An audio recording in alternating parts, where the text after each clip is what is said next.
Hello students, so today we are here to discuss the MCQs related to our module number 4, and module number 4 children, as you all know, it's based on inflation. Now inflation chapter is actually divided into two different parts, inflation 1 and inflation 2. Now talking about this topic of inflation, mostly like children we are aware inflation means like the continuous rise in the prices of goods and services. Now I have already uploaded two different chapters, that is inflation 1 and inflation 2, and in that I have discussed in detail children along with diagrams the causes, effects and the measures to correct inflation, right? So today children we will just move ahead by trying to solve out certain examples of MCQs which will actually give you more in-depth understanding of this particular chapter, which will be very useful for you even in the exams. So let's begin children. So let's begin with the first part that we have children, inflation 1, that is chapter number 16.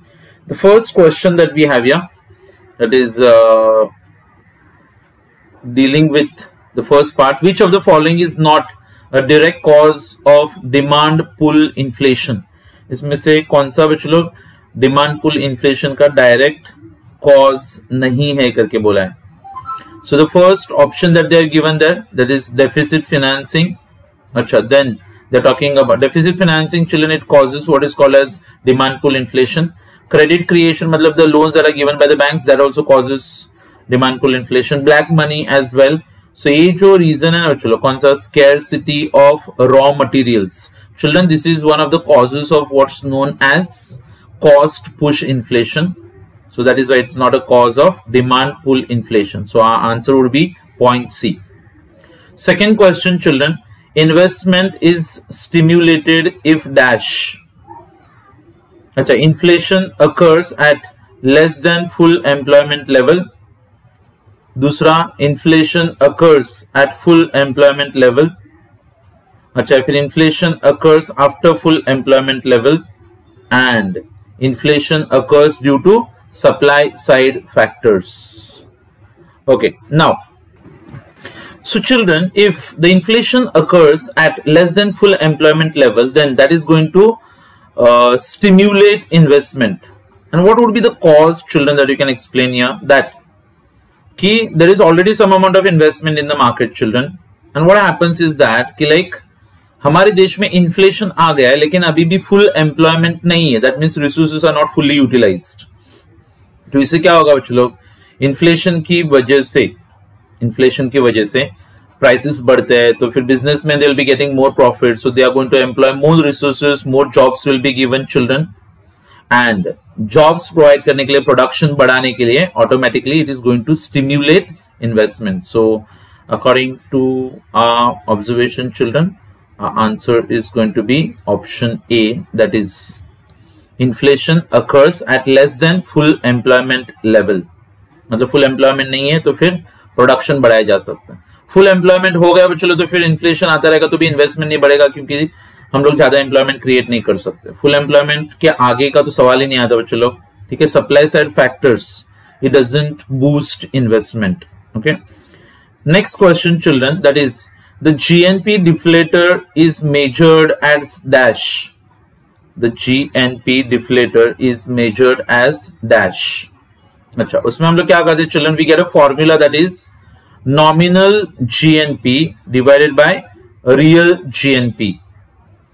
मतलब क्या होता है बच्चों लोग कि like nominal GNP लेते हैं हम लोग कि लाइक कितना अपना ग्रॉस नेशनल प्रोडक्ट है इन टर्म्स ऑफ मनी, और डिवाइड क्या करते हैं बच्चों हम लोग, the quantity of goods and services that are produced. तो आपको बच्चों उसमें से जो जीएनपी में इन्फ्लेशन का इफेक्ट आता है वो ऑटोमेटिकली हट जाएगा और आपको रियल जीएनपी मिलेगा. मतलब क्योंकि बच्चों लोग लास्ट ईयर हमने जितने गुड्स प्रोड्यूस किए से इस साल भी अगर हमने उतने ही गुड्स प्रोड्यूस किए, लेकिन अगर प्राइसेस बढ़ जाते तो आपको जीएनपी बढ़ के दिखता है ना. हाँ, तो इसलिए हम लोग क्या करते हैं यहाँ पे जीएनपी डिफ्लेटर यूज करते. तो मनी वैल्यू लेने का बच्चों गुड्स एंड सर्विसेज का divided by total quantity of goods and services, तो you get it as the GNP deflator बोला जाता है बच्चों उसको, ठीक है. अच्छा, then after that children question number 4, inflation is beneficial to dash. Inflation is beneficial to dash. Fix income groups को बच्चों महंगाई का कभी कुछ फायदा नहीं होगा, क्रेडिटर्स को भी फायदा नहीं होता है, creditors generally do not get a benefit, they are at a loss. तो सबसे बड़ा अगर फायदा किसको होता रहेगा, इन्फ्लेशन का, तो obviously children they are the business people. किसको फायदा होता रहेगा, business people. So answer is क्यों reason, what is the reason children? If there is inflation, there is a rise in the prices. Business people, they invest more money, they get more profit, they sell the goods which are produced at a low price at a high price, and thus they amass a lot of wealth during inflation. Okay. फिर in cost push inflation, the supply curve shifts to the dash. क्या बोला देखो बच्चों लोग कि in cost push inflation, the supply curve is going to shift towards dash. So children, the supply curve will be shifting backwards. Supply curve कहाँ पे shift करने वाला है, backwards shift करेगा. Okay. So suppose children, if you are aware about the diagram that we had taught you. Okay. Yes children, just a minute, I'm showing you the diagram. So this is your x axis. Then children, we have this as the y axis, right? अच्छा, then along with that what we do is this children कि like initially आपका supply curve ऐसे upwards जाता है और फिर बाद में एक point के आगे it becomes parallel to which axis, y axis. अच्छा, फिर अपना जो demand curve रहता है children, as usual we are going it in a negative slope. ये initial demand curve, फिर ये बच्चों लोग yes, लेकिन यहाँ पे हम लोग अज्यूम करने वाले बच्चों लोग के लिए अपना डिमांड को तो एक ही रहेगा. So we are going to assume with a single demand curve. So suppose children like if you go for this particular supply curve that we have, जो अपवर्ड स्लोप था, बाद में हॉरिजॉन्टल हो गया, सॉरी वर्टिकल हो गया. अच्छा, उसके बाद में आप यहाँ पे बनाते हो एक demand curve, right? So this should be the price levels that we have children. तो यहाँ पे आपको मिल जाएगा प्राइस लेवल. तो ये आपका इनिशियल प्राइस लेवल है और यहाँ से हम लोग इसको आउटपुट दैट इज डिमांड और सप्लाई दिखा सकते हैं. अच्छा, now what are they talking children कि लाइक कॉस्ट पुश इन्फ्लेशन में सप्लाई कर्व कहाँ पे शिफ्ट होता है? तो children supply curve will be shifting towards the left. Cost of production बढ़ने की वजह से आपका सप्लाई कर्व चलो लेफ्ट की तरफ शिफ्ट हो जाता है ऐसा, और फिर मार्केट में चलो प्राइसेस पहले से ज्यादा बढ़ जाते हैं. So answer is going to be left. क्या आएगा आंसर? लेफ्ट की तरफ शिफ्ट हो जाएगा. Okay. After that which of the following group suffer during inflation? तो चलो इन्फ्लेशन के टाइम पे किसको किसको ज्यादा तकलीफ होती है करके बोला है. तो I feel yes fixed income groups को नुकसान होता है चलो, क्योंकि उनका इनकम उतना ही रहता है लेकिन फिर प्राइसेस बढ़ जाते हैं. मतलब पहले पैसे में जितना गुड्स उनको खरीद सकते थे वो लोग, अभी वो लोग उतना गुड्स नहीं खरीद पाते हैं. Then children we also have the creditors. Okay, creditors को लॉस होता है चलो, क्योंकि वो लोग जो उन लोगों को जो पैसा मिलता है उस पैसे का वैल्यू कम हुआ रहता है मार्केट में. तो actually answer is going to be point C. मतलब क्या? बोथ.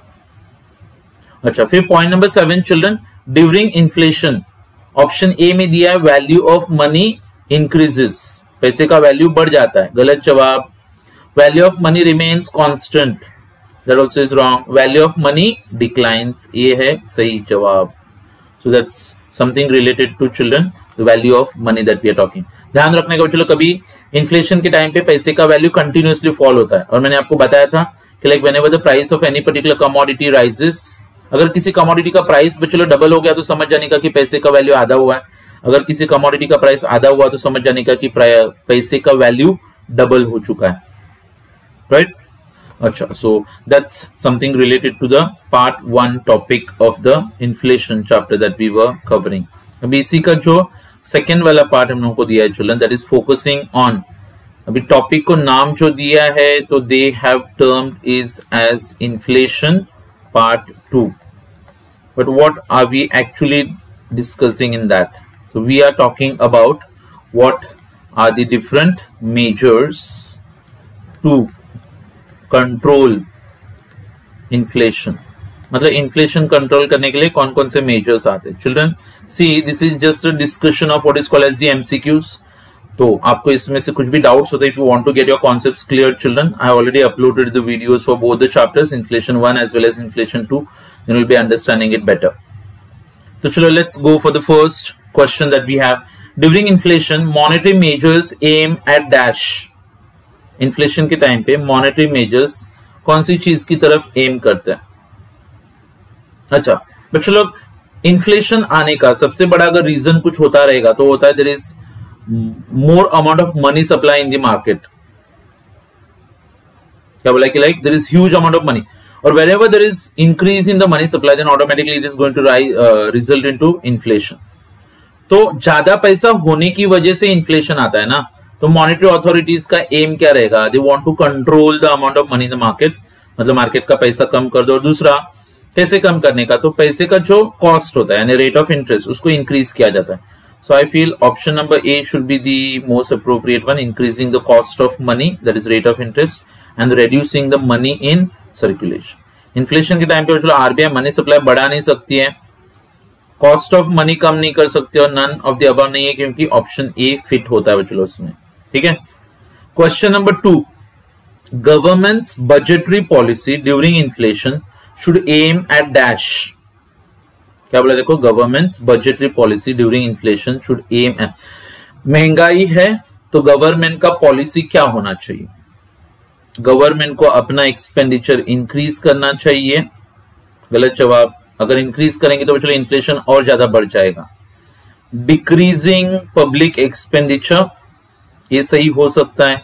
इंक्रीज इन इन्वेस्टमेंट, गलत. और टैक्सेस को कम करना चलो, ये भी गलत है. तो I feel option is point B. Government जानबूझ के जो अलग अलग प्रोजेक्ट्स पे पैसा खर्च करती रहती है, तो उस बजट के जरिए उस खर्चे को कम कराया जाता है. Because more amount of money government invest in the market children, और they spend in the market, तो उतना ही लोगों का इनकम बढ़ता है. इनकम बढ़ेगा तो फिर खर्चा बढ़ता है, और खर्चा बढ़ जाएगा ऑटोमेटिकली आप लोगों को पता है it is going to result into what is known as demand pull inflation. Okay. अच्छा, question number 3, indexation refers to dash. क्या बोला है? Indexation refers to dash. Acha. Now let's see what are the different options that they have given here. Option number A, a mechanism of wages, prices and contracts that are partially or fully compensated for changes in the general price level. Option 2 है बच्चों, a mechanism that partially or wholly compensates for changes in the rate of interest. बच्चों ये rate of interest का inflation के साथ कुछ लेना देना नहीं है. A mechanism of wages, prices and contracts that are partially or wholly compensated for changes in exchange rate. Exchange rate का यहाँ पे कुछ लेना देना नहीं है. None of the above fit होता है क्या? नहीं. तो बच्चों what is indexation? Indexation का मतलब क्या होता है बच्चों लोग? एक mechanism जिसमें लोगों का पगार या फिर मार्केट में जो प्राइसेस होते हैं बच्चों लोग, या फिर जो अलग अलग कॉन्ट्रैक्ट साइन किए जाते हैं, उनमें महंगाई को लेके बच्चों लोग पार्शियल या फिर फुल्ली कॉम्पेंसेशन दिया जाता है for changes in the general price level. It's like, for example, children, I was telling you something related to your salary slips. Majority of the parents who are working children in your houses. तो जैसे ही बाहर महंगाई आती है, तो indexation का मतलब क्या होता है कि गवर्नमेंट देखते है कि हाँ इतना इतना महंगाई बढ़ चुका है, अभी लोगों का खर्चा भी बढ़ जाता है, तो आपको नहीं लगता सैलरी के जरिए कुछ एक्स्ट्रा पैसा देके ये जो प्राइसेस बढ़ गए उनको कॉम्पेंसेट किया जाता है, मतलब लोगों को, उसको ना महंगाई भत्ता बोलते हैं, फिर it's called a dearness allowance, DA करके बोला जाता है. Means every time there is more inflation in the market, then government tries to compensate the workers by increasing their dearness allowance, which is actually added to the salary of the people. तो उसको भी चलो यहाँ पे हमने नाम क्या दिया हुआ है, इट्स नोन एज इंडेक्सेशन करके बोला जाता है उसको. And fourth one children, that is inflation targeting helps to control dash. Inflation targeting helps to control dash. Economic growth दूसरा होता है रेट ऑफ इन्फ्लेशन. लेकिन I feel children that economic growth को कंट्रोल करने की बात हम लोग कभी करते नहीं है children, right? Why would we try to control economic growth, na children? We would only try to control the rate of inflation. तो answer is going to be point B children. Inflation targeting का मतलब होता है हम लोग rate of inflation को control करने की कोशिश करते हैं वहां पे, right? अच्छा.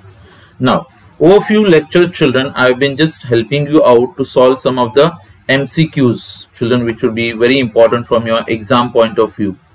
Okay, now first of all, children, we studied almost like every chapter. A few we have just left out, children, because we have got almost 17 chapters.